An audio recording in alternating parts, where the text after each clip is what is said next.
بسم اللہ الرحمن الرحیم مولاي صلی وسلم دائما ابدا علی حبیبک خیر خلق کلہم۔ اللہ تبارک و تعالیٰ کا بے پایاں لطف و کرم اور احسان عظیم ہے کہ جس نے ہمیں آج کی سیرت النبی علیہ الصلوۃ والسلام کی بابرکت محفل میں اکٹھے ہونے کی توفیق عطا فرمائی۔ سب سے بڑھ کر یہ کہ ہمیں دولت ایمان سے بہرہ مند فرمایا۔ لوگوں کے ساتھ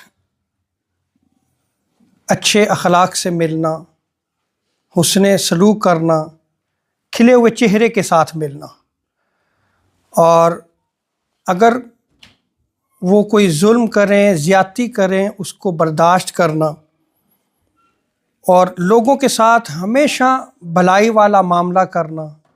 اگر وہ حاجت مند ہیں، ضرورت مند ہیں، تو ان کی ضرورت کو پورا کرنا، مشکلات آئی ہیں تو صبر سے کام لینا، یہ سارے کے سارے حسن اخلاق میں سے آتی ہیں۔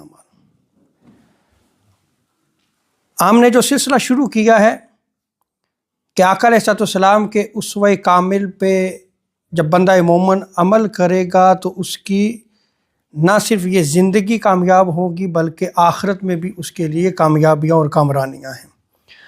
آج مسلم سوسائٹی میں ہمیں آقا علیہ الصلوۃ والسلام کے اسوہ کامل کی نظیر اور مثال نہیں ملتی، اور سب سے پہلے آغاز ہمیں اپنی ذات سے کرنا ہوگا، پھر اپنے گھر والوں کے ساتھ حسن سلوک، اور پھر گھر والے جو ہے وہ پھر آگے پھر معاشرہ جاتا ہے۔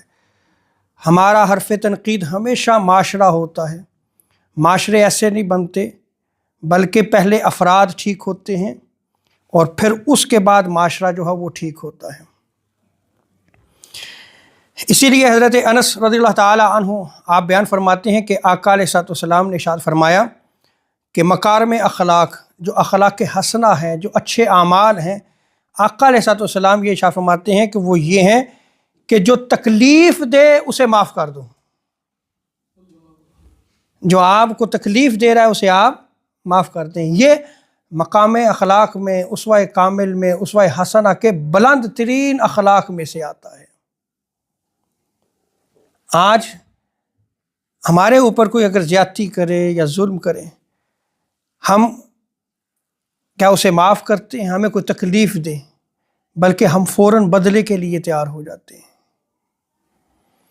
اور آگے آقا علیہ الصلوۃ والسلام نے ارشاد فرمایا کہ جو تم سے لڑے تم اس سے لڑو نہیں، تم جوڑ کے رکھو۔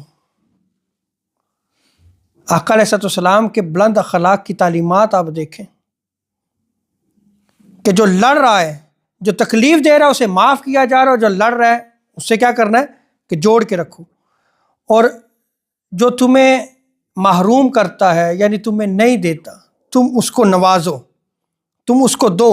اور پھر آقا علیہ الصلوۃ والسلام نے یہ آیت کریمہ تلاوت فرمائی، خذ العفو وامر بالعرف واعرض عن الجاہلین، کہ حبیب صلی اللہ علیہ وسلم آپ معاف کریں اور ہمیشہ بھلائی کا حکم دیں، اور جو جاہل ہیں ان سے اعراض کریں، ان سے بچیں۔ اب یہاں پہ جو تین چیزوں کا ذکر ہوا ہے تو سب سے پہلے ہے خذ العفو، معاف کرنا۔ یہ قرآن مجید کا حکم ہے، اور آقا علیہ الصلوۃ والسلام نے اسے بلند اخلاق میں سے بیان فرمایا ہے کہ تم معاف کرو، اور قرآن بھی کیا کہتا ہے کہ معاف کرو۔ اور وامر بالعرف، اور نیکی کا اور بھلائی کا حکم دینا، یہ بھی حسن اخلاق میں سے آتا ہے۔ آج اگر ہم کسی کو تعلیم دیتے ہیں، حسن اخلاق کی تعلیم دیں، بھلائی کی طرف جو ہے وہ تعلیم دیں، تو آپ پہ انگلیاں اٹھتی ہیں۔ اور آگے اللہ تبارک و تعالیٰ نے جو ارشاد فرمایا وَأَعْرِضْ عَنِ الْجَاهِلِينَ، کہ جو جاہل ہیں، جنہیں علم نہیں ہے، ان سے آپ منہ پھیر کے رکھیں، ان سے اعراض کریں، ان سے آپ جتنی بات کریں گے وہ آپ سے اتنی بڑھ چڑھ کے بات کریں گے، اور آپ دلیل سے بات کریں گے، اب اسے دلیل کا بھی نہیں پتہ، دلیل آتی بھی نہیں ہے، وہ آپ کی باتوں کا انکار کرتا رہے گا۔ اور جب دین کے معاملے میں ایسا ہوتا ہے تو ممکن ہے جاہل انکار کی اس حد تک پہنچ جائے کہ جو حد کفر تک پہنچ جائے. جو حالات سے کیا ہے؟ اعراض کرنا ہے. اسی لیے حضرت معاذ سے مرفوع روایت ہے کہ حسن اخلاق کے بلند پایا اعمال یہ ہیں کہ توڑ رکھنے والوں کے ساتھ جوڑ کے رکھو، اور جو محروم کر دینے والے ہیں ان کے ساتھ ہمیشہ جو ہے وہ تم عطا کا دروازہ ان کے لیے کھول کے رکھو، انہیں دیتے رہو، اور جو گالی دے اس کو معاف کر دو. افضل ترین اعمال، بس یہ آخری روایت ہے اور بڑی ہی قابل غور روایت ہے. آقا علیہ الصلوۃ والسلام کی بارگاہ میں ایک صحابی حاضر ہوئے، عرض کی یا رسول اللہ افضل ترین اعمال کون سے ہیں؟ تو آقا علیہ الصلوۃ والسلام نے ارشاد فرمایا کہ افضل ترین اعمال میں سے حسن اخلاق کو اختیار کرنا یہ افضل ترین ہے. اس نے پوچھا یا رسول اللہ اسلام کیا ہے؟ فرمایا عمدہ کلام، اچھی بات چیت، جب بھی بات کرو تو اچھے طریقے سے کرو، آرام سے، نرمی کے ساتھ. یہ اسلام کے حوالے سے پوچھا تو آپ نے فرمایا کہ عمدہ کلام ہے.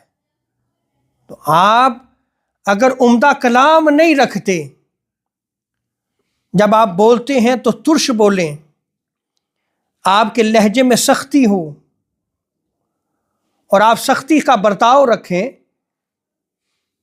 تو پھر جو آقا علیہ الصلوۃ والسلام سے جب پوچھا گیا کہ اسلام کیا ہے تو فرمایا عمدہ کلام.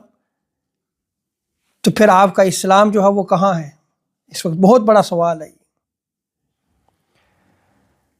اور دوسری چیز آقا علیہ الصلوۃ والسلام نے فرمایا کہ لوگوں کو کھانا کھلانا ہے، یہ بھی عمدہ اسلام ہے. یہ اسلام ہے کہ تم لوگوں کو کھانا کھلاؤ. اس نے پوچھا کہ ایمان کیا ہے؟ تو آقا علیہ الصلوۃ والسلام نے فرمایا بھائی صبر کرنا اور درگزر کرنا. اللہ اکبر، یہ ایمان ہے. مشکلات آئیں گے، صبر کرو. آپ سے کوئی زیادتی کرتا ہے، معاف کرو، درگزر کرو، یہ ایمان ہے. اس نے کہا پھر افضل ترین عمل کیا ہے؟ تو آقا علیہ الصلوۃ والسلام نے فرمایا کہ جس کی زبان اور جس کے ہاتھ سے لوگ محفوظ رہیں، یہ افضل ترین عمل ہے. اب یہ دو چیزیں ہیں کہ جن کے ساتھ بندہ دوسروں کو تکلیف دیتا ہے، اذیت دیتا ہے، یا زبان کے ساتھ دیتا ہے یا اپنے ہاتھ کے ساتھ دیتا ہے. تو حضور نے افضل ترین عمل جو ہے وہ بیان فرما دیا. افضل ترین عمل کیا ہے؟ کہ اپنی زبان سے جو ہے وہ کسی کو تکلیف نہ دو، کسی کو گالی نہ دو، کسی کو برا بلا نہ دو. ہمیشہ اچھائی والا جو ہے وہ معاملہ رکھو، بھلائی والا معاملہ رکھو. اور دوسری چیز جو آقا علیہ الصلوۃ والسلام نے ارشاد فرمایا کہ تم نے کیا کرنا ہے کہ اپنی جہاں زبان کو محفوظ رکھنا ہے وہیں اپنے ہاتھ سے بھی کسی کو تکلیف نہیں دینی. پھر اس نے کہا کہ افضل ایمان کیا ہے؟ حضور نے فرمایا اچھے اخلاق. تو افضل ایمان اچھے اخلاق ہیں. اس صحابی نے عرض کی یا رسول اللہ پھر نماز میں افضل کیا ہے؟ آپ نے فرمایا کہ لمبا قیام کرنا. یہ جو اللہ کے حضور کھڑے ہوتے ہیں نا، اسے قیام کرنا کہتے. فرمایا کہ اس کو لمبا کرنا یہ نماز میں افضل ہے. اس نے کہا پہ یا رسول اللہ ہجرت میں افضل کیا ہے؟ تو آقا علیہ الصلوۃ والسلام نے فرمایا کہ تم برائیوں کو چھوڑ دو، یہ افضل ترین ہجرت ہے. کوئی بھی برا کام ہے، تم اگر اسے چھوڑ دیتے ہو تو تم مہاجر بن جاتے ہو. اگر کسی برائی میں مبتلا تھے، اس برائی کو چھوڑ دیتے ہو اور بھلائی کی طرف آ جاتے ہو، تم مہاجر بن جاتے ہو اور تمہارے پاس افضل ترین ہجرت آ جاتی ہے۔ سو بندہ مومن کو چاہیے کہ وہ اپنی زندگی کو بدلے، اچھے اخلاق کو اپنی زندگی میں لاگو کرے۔ اللہ تبارک و تعالیٰ سے دعا ہے کہ رب تعالیٰ ہمیں اسوہ کامل پہ عمل کی توفیق عطا فرمائے۔ وما علینا الا البلاغ المبین۔